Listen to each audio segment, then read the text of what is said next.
드디어 이제 2018년 마지막 주일 예배를 저희가 드리게 됩니다. 참 한 해가 너무 빠릅니다. 너무 빠르고 벌써 이렇게 한 해가 다 갔구나 그런 생각이 들죠. 저희가 지난주까지는 이 본문 바로 앞에 있는 6절 말씀을 가지고 4번에 걸쳐서 예수의 이름에 대해서 나누었습니다. 그 이름의 능력에 대해서 나누었어요. 그분의 이름은 그분의 명칭만이 아니라 그것 하나하나가 그분의 성품이고 그분의 능력입니다. 그래서 우리가 성탄절까지 보았고요. 그리고 이어서 나오는 오늘 이 7절 말씀은 그 예수의 이름의 능력이 우리에게 어떻게 예언되었고 성취되었는지를 아주 확정적으로 이야기해주는 예언의 말씀입니다. 그래서 오늘은 이 한 절 말씀을 아주 그냥 잘게 씹어서 우리가 이 1시간 동안 좀 함께 나누기 원합니다. 그리고 예수님은 그 어깨에 정사와 또 평강을 가지신 왕이십니다. 맞습니까? 오늘 본문에 보니까요 6절에 그 예수님께서 더 감사하고 영광스러운 것은 뭐냐면요 그 정사와 평강의 더함이 본문을 보세요 무궁하다 이렇게 나옵니다. 그 정사와 평강의 더함이 무궁하며 이렇게 나옵니다. 더함이 무궁하다 무슨 뜻입니까? 원어를 해석하면 증가가 영원하다 이런 뜻인데 잘 와닿지 않으시죠? 그래서 이제 제가 요즘 말로 말씀드리면 무한 리필이다 이렇게 아시면 돼요. 확 다가오시죠. 무한 리필. 아 이거는 고갈되지 않는구나. 여러분 예수님의 평강과 능력은 고갈되지 않습니다. 영원하십니다. 수련회 때 한번 아주 진하게 받고 1년 동안 또 영적으로 배고프고 이게 아니에요. 주일날 아주 은혜 많이 받고 주중에 내내 그냥 골골대고 이게 아니에요. 시와 때와 장소와 상관없이 그분의 권세와 능력은 영원하십니다. 그것이 우리에게 약속되어 있다는 예언의 말씀이 이사야서 9장 7절의 말씀이죠. 하나님은 아들 예수님을 통해서 우리에게 그분의 능력과 평강을 영원히 더해 주시기를 원하세요.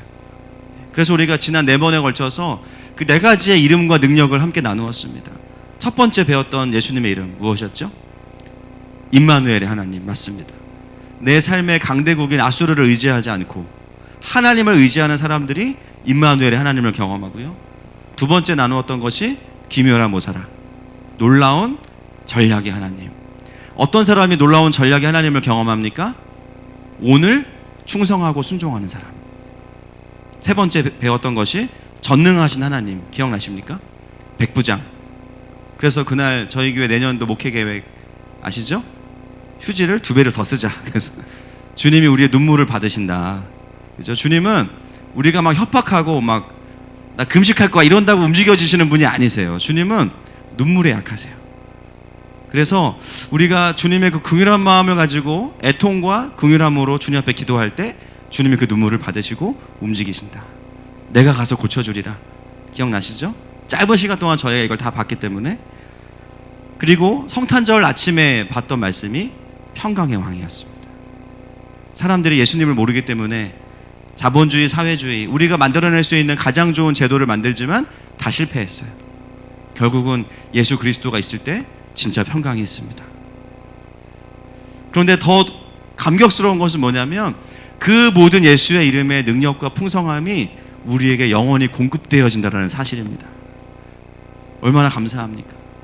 여러분 우리가 이 진리 앞에서 우리의 한 해를 좀 돌아보고 내년을 좀 전망해 보면 좋을 것 같아요. 여러분 2018년 한 해를 살아오시면서 얼마나 그 한없는 평강과 능력을 누리셨습니까? 얼마나 내가 그분의 위로와 그분의 평강과 능력을 경험했습니까?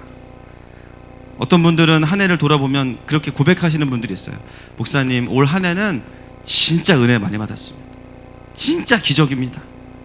그냥 힘든 시간도 너무 많았는데 위기의 순간도 많았지만 제가 주님께 피할 때마다 주님이 주시는 위로가 있었어요. 새로운 힘을 주셨어요. 어떻게 그 상황에서 그런 말씀을 하나님 나에게 주실 수 있는지 너무 신기해요. 분명히 성경에 보면은 그죠? 서기관과 바리새인들이 표적을 보여달라고 하면 예수님 뭐라 그러세요?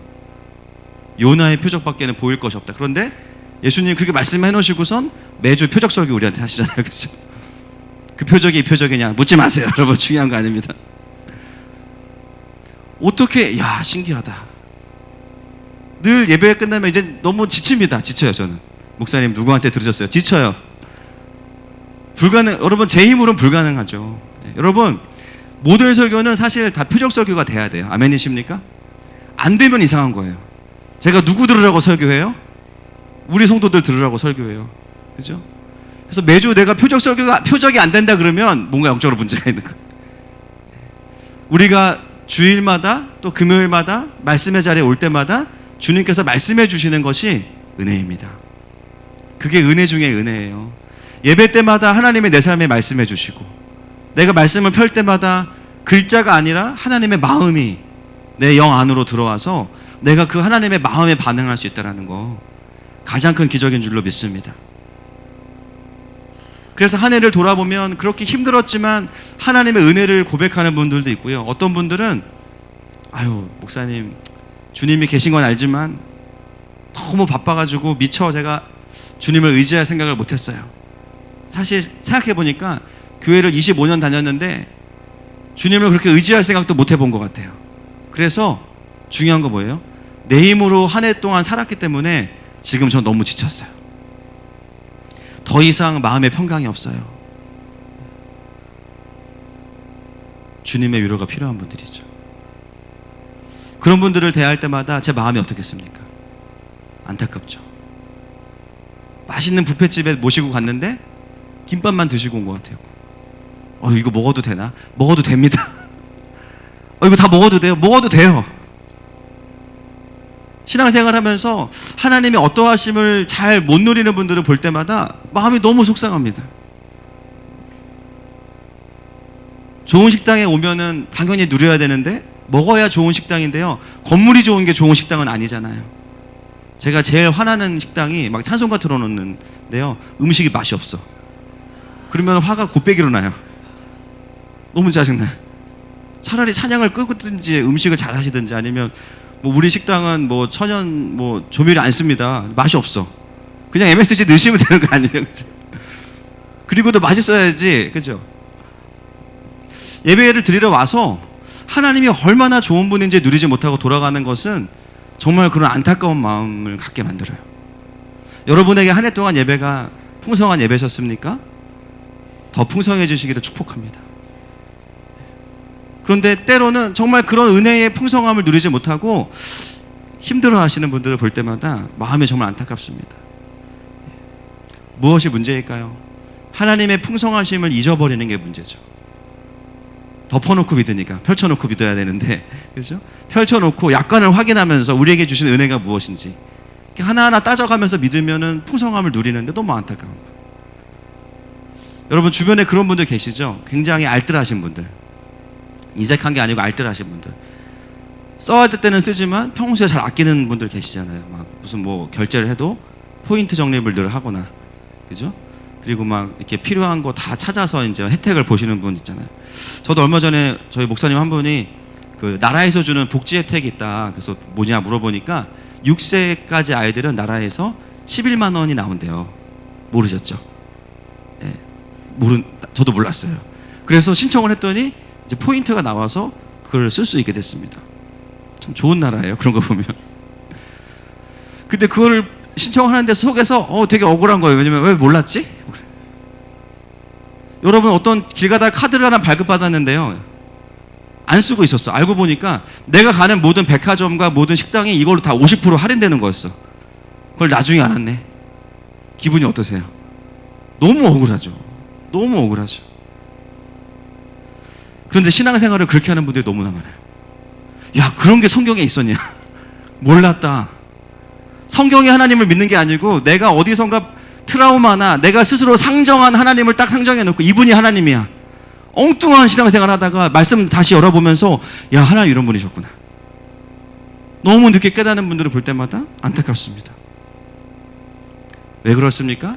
그분의 어떠하심을 잘 모르기 때문에 누리지 못하는 거예요. 여러분, 우리 주님께서 우리에게 뭐라고 말씀하시냐면 이사야서 55장 1절 말씀을 같이 한번 읽어보겠습니다. 시작. 오라 너의 모든 목마른 자들아 물로 나아오라.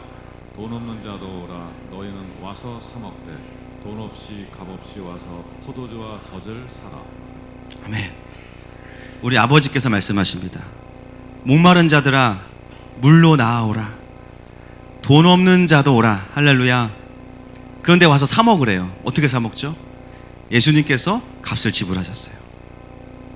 동의하십니까?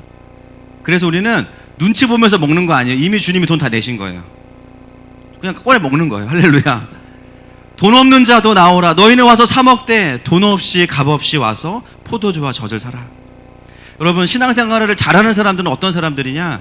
그 하나님 아버지를 잘 누리는 사람들입니다. 할렐루야.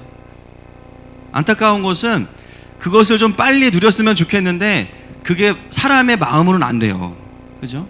아무리 막 닥달을 하고 아무리 막 어떻게 해도 안 돼요. 용돈으로 애들을 막 매수해도 안 돼요. 때가 있나 봐요. 제가 청년 사역할 때 한 4년쯤 사역하고 나서 그 사역지에 있던 한 청년이 그때 29살 형제였는데 저한테 와서 수련회 끝나고 밤에 와서 찾아왔어. 눈이 막 이렇게 부어가지고 아, 은혜 받았구나. 이 형제도 이제 모태신앙이거든요. 목사님 드릴 말씀이 있어요. 뭐냐? 제가 오늘 하나님의 음성을 들었어요. 야, 축하한다. 뭐라고 하시니? 하나님이요, 절 사랑하신대요.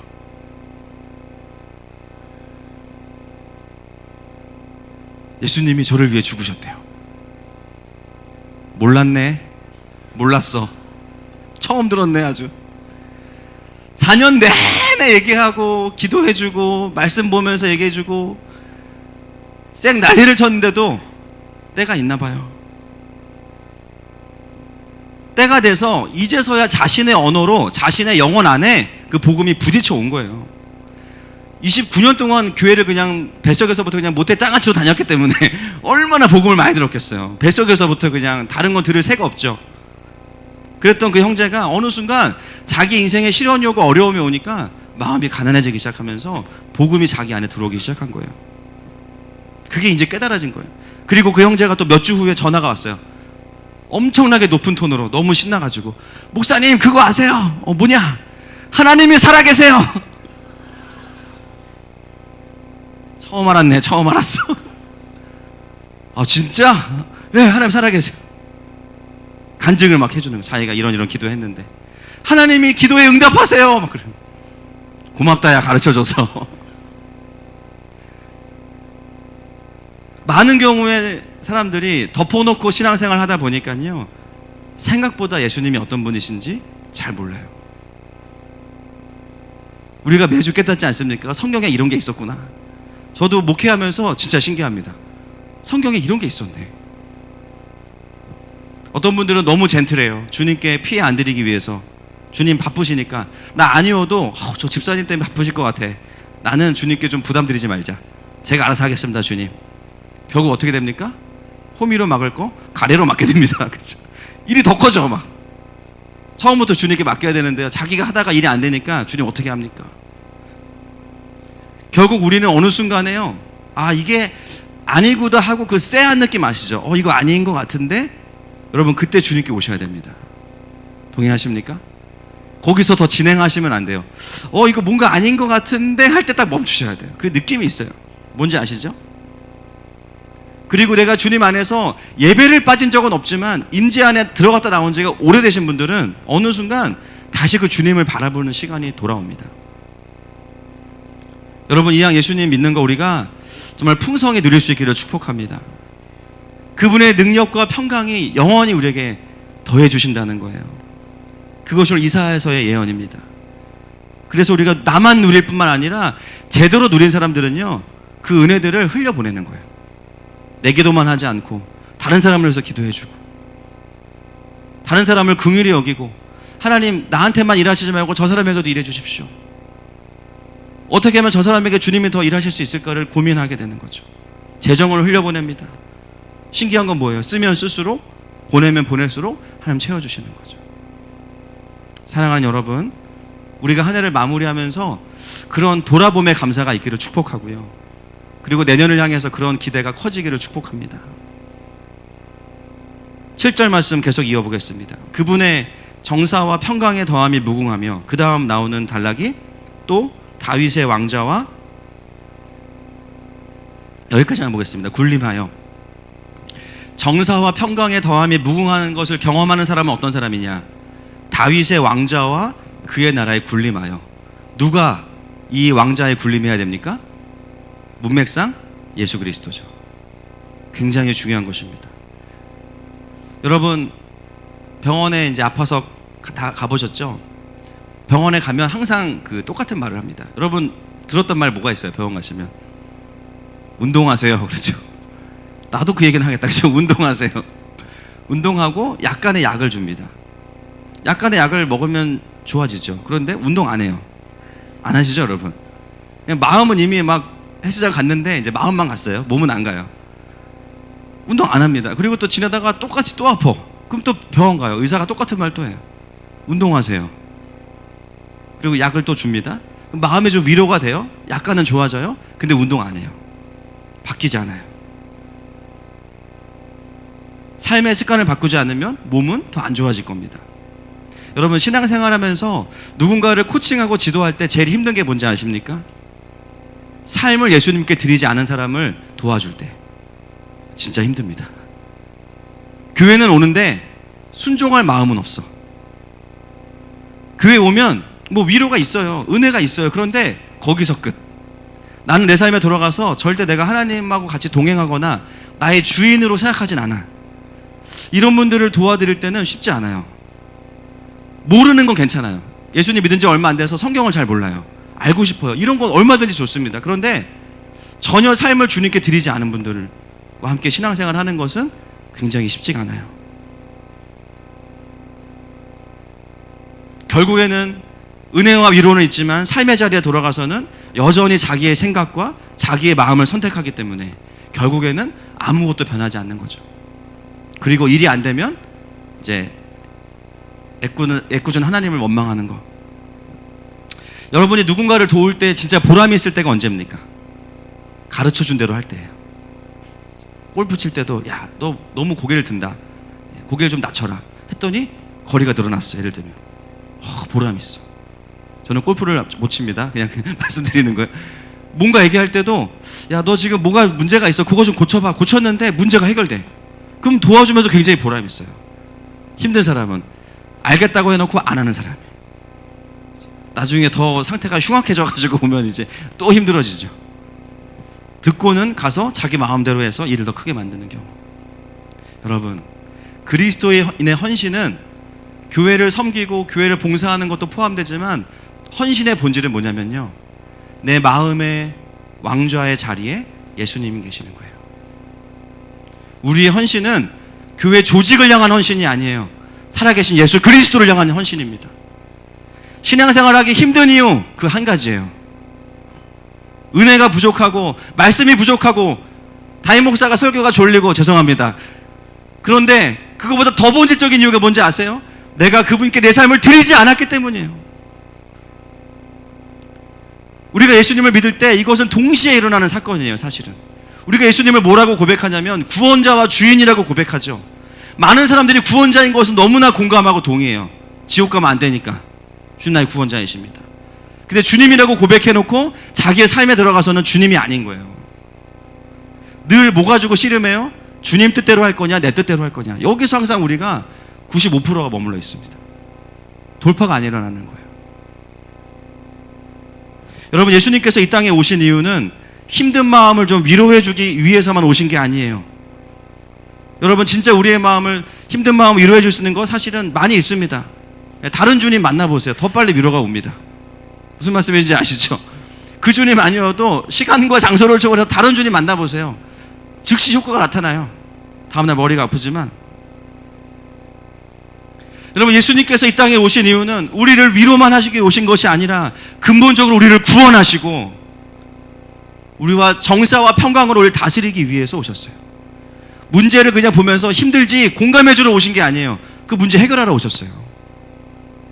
동의하십니까? 근데 왜 그 능력이 나에게 오지 않습니까? 로드십의 문제가 있기 때문이에요. 예수님께 삶을 드리지 않고 있기 때문이에요. 그래서 성경에서 말하는 헌신은 우리가 생각하는 교회 봉사와 섬김의 의미보다 조금 더 본질적이고 깊은 의미를 가지고 있죠. 나를 주님께 드렸는가? 그것이 헌신의 본질입니다. 그래서 놀라운 게 뭐냐면요, 봉사는 하는데 하나님을 향해서 헌신이 안 돼 있을 수 있어요. 이해가 되시죠? 내가 착한 일은 하는데 예수님께 헌신이 안 돼 있을 수도 있어요. 이것을 분별할 수 있어야 됩니다. 사역은 하는데 하나님을 향해서 헌신이 안 돼 있을 수도 있어요. 헌신은 언제 되는가? 내 삶의 주인의 자리에 예수님이 계실 때. 여러분, 올 한 해 동안 나의 삶의 보좌에 누가 계셨습니까? 제가 보니까요, 헌신이 어려운 이유가 있어요. 뭐냐면 예수님이 너무 인격적이시기 때문이에요. 그럴 필요가 없는데 그냥 약관 동의 딱 한번 하면 네 인생 바쳐. 네, 알겠습니다. 그 순간 딱 그냥 끝나야 되거든요. 그러면은 그때부터 주님이 내 삶을 그냥 강권적으로 다스리시면 돼요. 죄 지으려고 그러면 막 뺨 때리고, 그죠? 막 돈으로 쓸데없는 짓 하려고 그러면 막 갑자기 사기당하고, 막 그냥 죄를 못 짓게 그냥 아주 그냥 강압적으로 막, 그죠? 부부싸움 하려고 그러면 막 벼락 떨어지고 막 이러면서 막 절대로 나쁜 짓 못 하도록. 근데 주님이요, 필요 이상으로 인격적이세요. 본인이 주인이신데 누구 눈치를 보냐면 우리 눈치를 보세요. 우리가 여러분 죄 지으려고 할 때 사실 큰 어려움 없이 지을 수 있어요. 그죠? 심지어 짓고 나서도 아무 일도 안 생길 수 있어요. 당분간은. 물론 심해지면 징계가 오지만. 왜 그렇습니까? 주인이신 예수님께서 인격적이시기 때문이에요. 그러므로 그리스도인의 헌신은 내가 그때 예수님 영접 기도할 때 끝났다라고 말하는 것이 아닙니다. 그때 그건 시작된 거예요. 헌신은요, 날마다 재확인돼야 됩니다. 여러분, 한 해를 돌아보시면 어떤 날은 주님이 나의 주인으로 계셨던 날도 있어요. 어떤 날은 그렇지 않은 날도 있어요. 분노가 그 시간에 나에게 주인이었고요. 염려가 나에게는 주인이었고요. 상처가 그때는 주인이었던 거예요. 한 해를 좀 그렇게 돌아보셔야 됩니다. 우리가 한 해를 잘 살았다라고 말하는 것은 주님이 주인 되신 날이 많았다라는 것이죠. 할렐루야.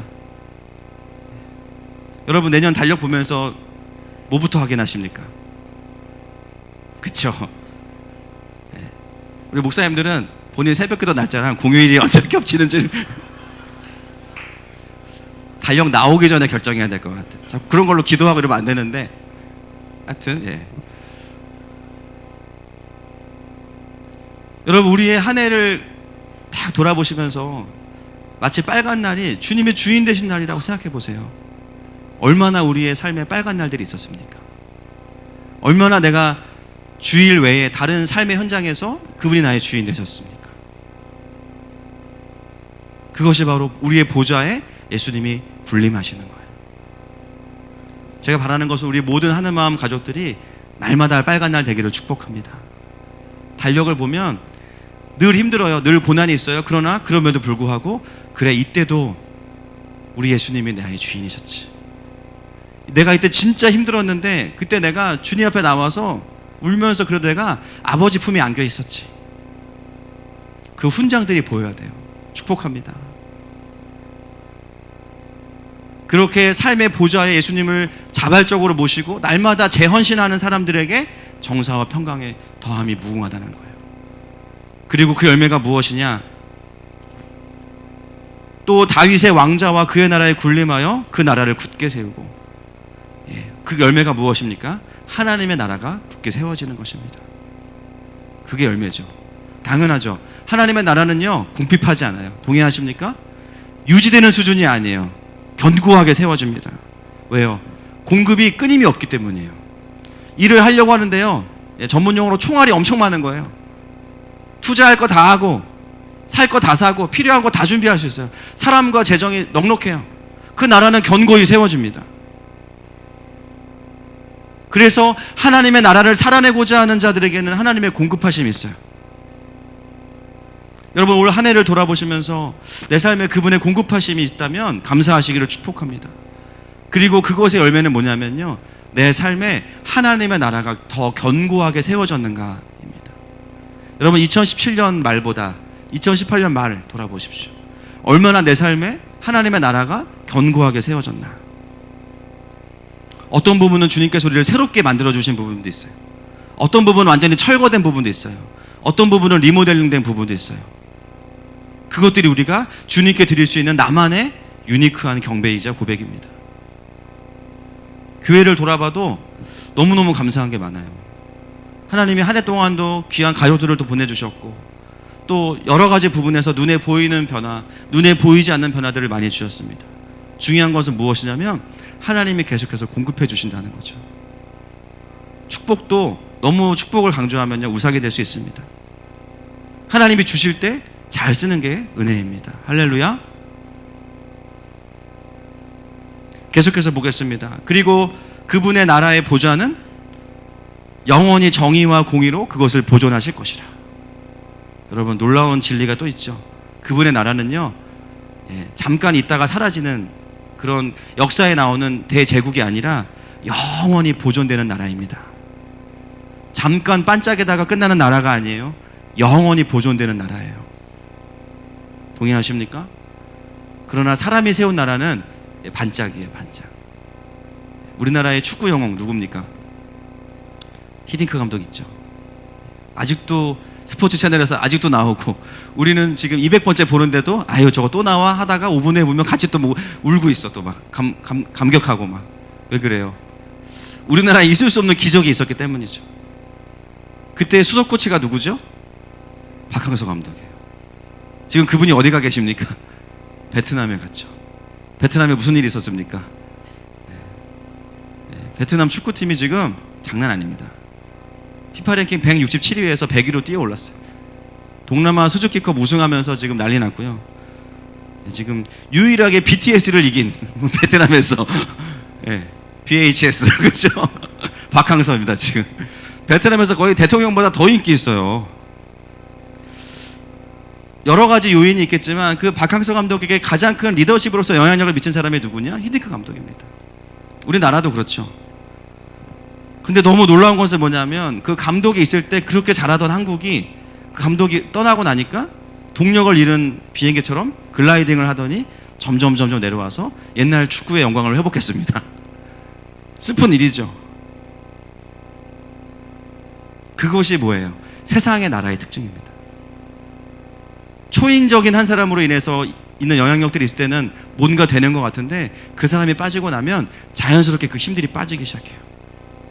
그런데 여러분 오늘 본문은 말합니다. 하나님의 나라는 영원합니다. 왜요? 하나님은 정년이 없으시기 때문이에요. 할렐루야. 하나님은 은퇴하시지 않으시기 때문이에요. 동의하십니까? 가장 좋은 리더, 우리 아버지이자 만왕의 왕이시고 창조주가 되신 하나님께서 영원히 리더의 자리에 영원히 군림하고 계십니다. 할렐루야. 그래서 하나님의 나라는요 보존될 수 있는 것입니다. 가장 좋은 리더가 가장 굳건하게 그 자리를 지키는 것, 그 안정성은 어떤 것과도 비교할 수 없는 거예요. 때로는 내가 일을 그르치고 하나님의 인도하심을 놓치고 심지어 하나님을 몰랐던 시간들이 많았다 할지라도 상관없이 하나님의 리더십은 영원하십니다. 그래서 어떤 일이 일어나냐면요 늘 우리의 삶에는요 회복과 수습의 은혜가 있어요. 따라합시다. 회복과 수습의 은혜. 오랜 침체에 있던 사람들에게 회복의 은혜를 주시고, 내가 일을 망치면 주님이 수습해 주시고, 그런 은혜가 있는 것이죠. 여러분 우리 주님은 영원한 내 삶의 주인이십니다. 역사의 주인이십니다. 세상의 주인이십니다. 현재와 과거와 미래의 주인이십니다. 그분이 바로 우리 하나님이신 거예요. 그래서 신기한 건 보면요 야, 저 사람은 신앙생활 하면서 안 변할 것 같은데 그러면서 교회 나오시는 분들 있죠. 어느 순간 은혜 받고 변해 있어요. 신기하죠. 어떤 사람 보면 저 사람은 야 저렇게 가면은 거의 선교사다. 어느 순간 안 보여. 뭔가 또 시험에 든 거예요. 그런데 중요한 건 뭔지 아십니까? 그럼에도 불구하고 그 모든 사람을 향한 하나님의 신실하심은 동일하다라는 거예요. 우리가 엎어지고 자빠지고 어느 순간 그럼에도 불구하고 정말 깨닫게 되는 거, 야, 내 인생을 향한 하나님의 그 안정성은 영원하구나. 그걸 깨닫기 시작하면요 어떻게 되냐면 더 이상 인생을 허비하지 않습니다. 어떻게 하면 영혼들을 구원하고 하나님 나라를 위해 내가 좀 보탬이 되는 삶을 살까, 어떻게 하면 예수님과 더 친해질까, 여기에 마음을 쏟게 되는 것이죠. 2018년을 이어서 2019년도 우리에게는 그런 연장전이 있는 시간 되기를 축복합니다. 7절의 결론입니다. 7절의 결론. 자, 7절을 다 같이 한번 다시 읽겠습니다. 시작. 그 정사와 평강의 더함이 무궁하며 또 다윗의 왕자와 그의 나라에 군림하여 그 나라를 굳게 세우고 지금 이후로 영원히 정의와 공의로 그것을 보존하실 것이라. 만군의 여호와의 열심히 이를 이루시리라. 아멘. 이사야는 마지막으로 이 모든 것을 이루시는 여호와를 어떤 여호와라고 표현하고 있습니까? 만군의 여호와. 여러분, 만군이 어떤 뜻이에요? 군대. 패배를 모르는 승리자, 이런 뜻입니다. 여러분, 우리의 인생, 이 땅의 모든 것들을 이끌어 가시는 그 주님은 만군의 여호와이십니다. 한 번도 진 적이 없으세요. 패배가 뭔지를 모르세요. 왜요? 그분은 여호와이시기 때문이에요. 누구도 그분을 이길 수 없습니다.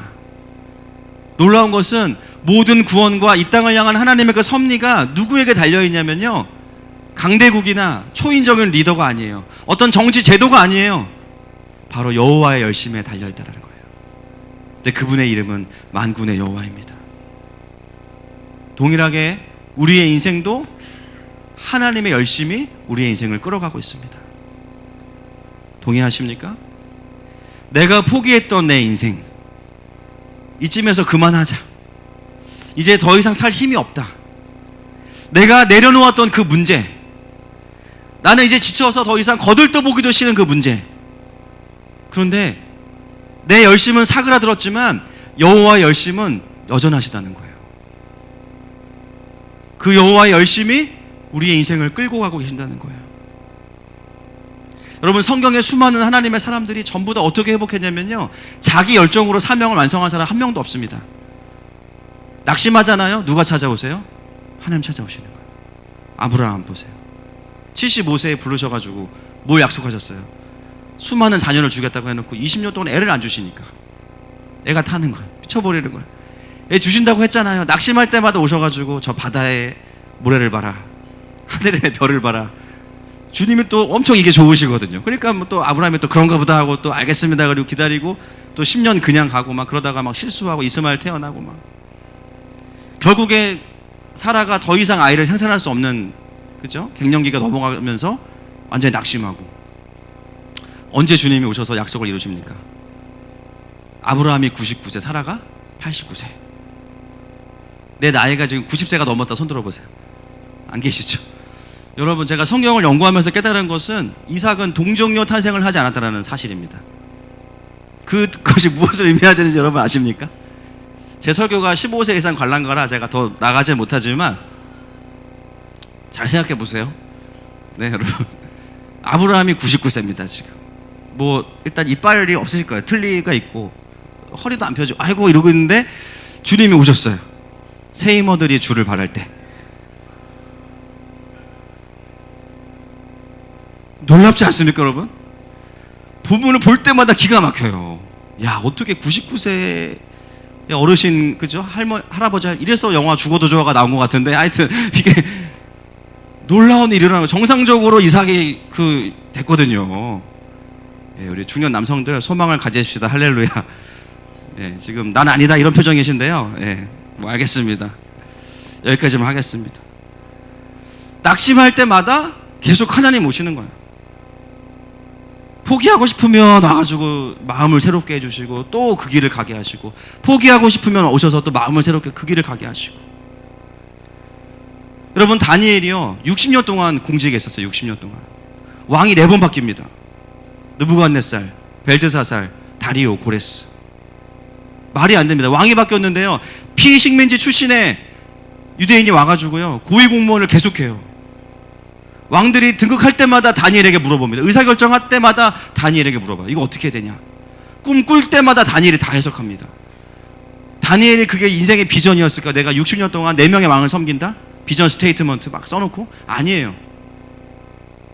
그냥 하나님의 열심이, 하나님의 열정이 다니엘을 끌어가신 거예요. 왜요? 바벨론의 포로기한을 준비하는 거죠.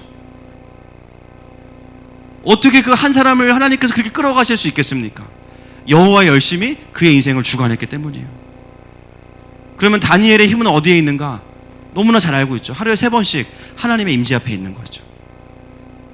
그 예배 때마다 하나님께서 꿈을 해석해 주시고, 할렐루야. 그 예배 때마다 하나님의 열정이 회복되고, 그 예배 때마다 도저히 회복될 것 같지 않던 유대인들을 향한 하나님의 그림이 오니까 포기할 수 없는 거예요.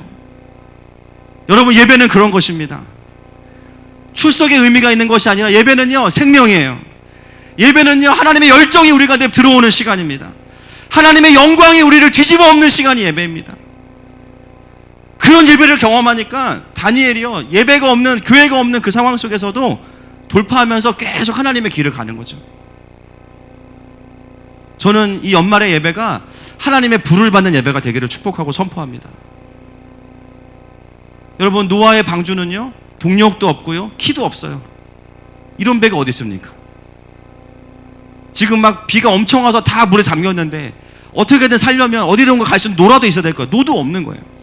동력도 없고 키도 없어요. 제가 보기에 거대한 그냥 박스일 뿐입니다. 놀라운 것은 그 배에 탄 사람들만 구원을 받아요. 여러분, 그것이 무엇입니까? 여호와의 열심이 무엇인지를 보여줍니다. 여러분, 하나님의 언약은, 하나님의 사명은 내가 이룰 수 있는 게 아니에요. 동의하십니까? 지혜로운 사람은 그걸 빨리 깨닫고 주님께 엎어지는 사람이 지혜로운 사람.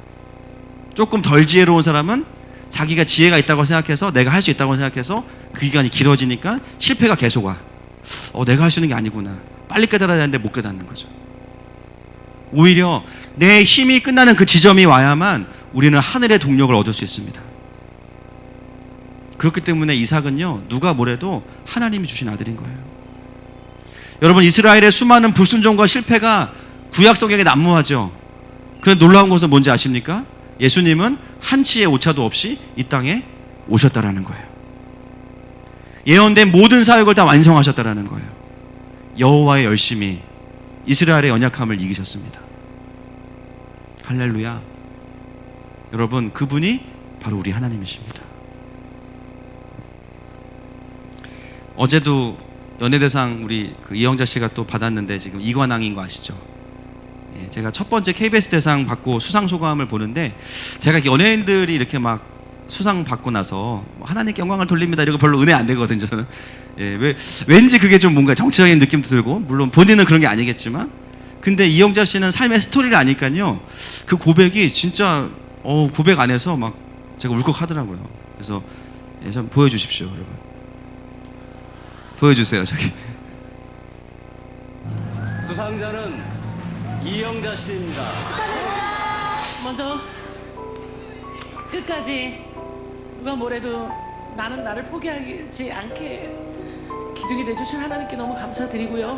지금은 연세가 있으셔서 아프시지만 그 모습 그대로 제 곁에 계속 있어주셔서 엄마 너무 감사하고, 제가 상통 낼게요. 엄마 목욕가서 때 밀고 됐습니다. 네. 마시고. 뒤에는 은혜가 안 됩니다. 자.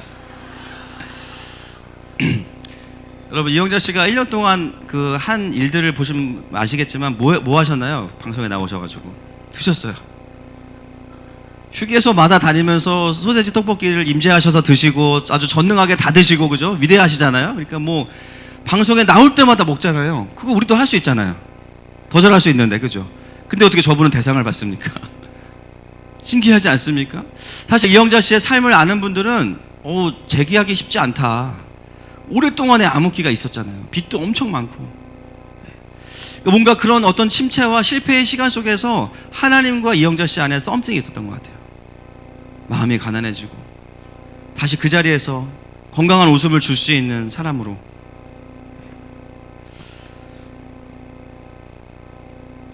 사랑하는 여러분, 하나님은 우리의 삶을 향해서 여전히 열정을 가지고 계십니다.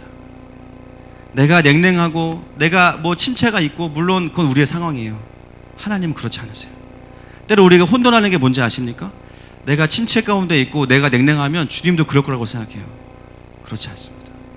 주님은 동일한 열정을 가지고 계시고 기다리고 계신 거예요.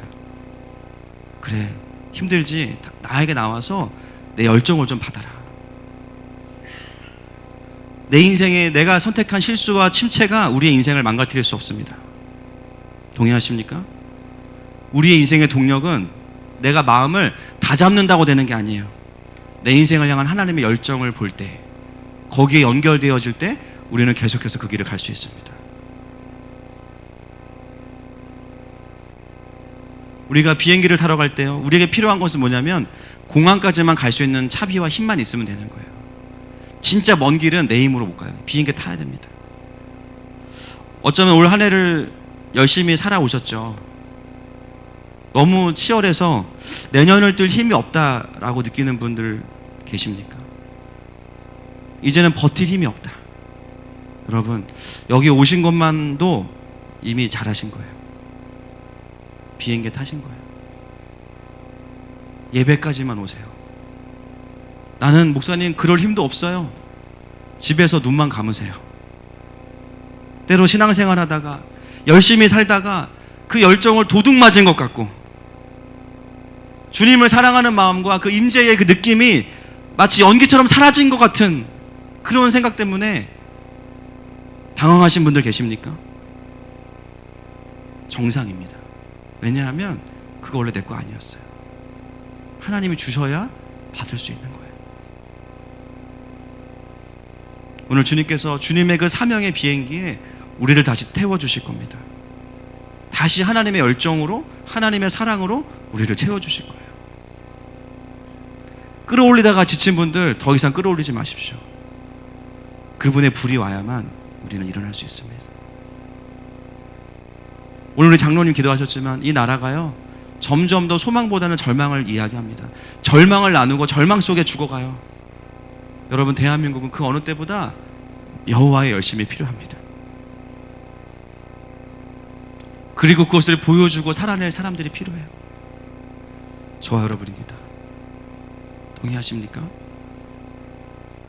제가 오늘 설교를 준비하면서 오래전 찬양이 하나 떠올랐어요. 꿈이 있는 자유의 애가라는 찬양이 혼자 막 흥얼거리면서, 근데 이게 너무 어려워가지고 제가 오늘 콘티에는 안 넣었어요. 근데 그 찬양을 중고등부 특수홍으로 준비를 했더라고요. 보니까 그분의 최선이 나의 최선을 일으키는 날, 그분의 열심이 나의 최선을 일으키는 날. 여러분, 그리스도인은 최선을 다해야 되지만 그 최선은 그분의 열정이 우리를 일으키실 때만 가능한 것입니다. 사랑하는 여러분, 올해 마지막 예배에 우리가 좀 그렇게 주님 앞에 좀 겸손하게 나아갈 수 있기를 축복합니다. 이 시간에 함께 우리 찬양하면서 그 주님 앞에 나아가십시다.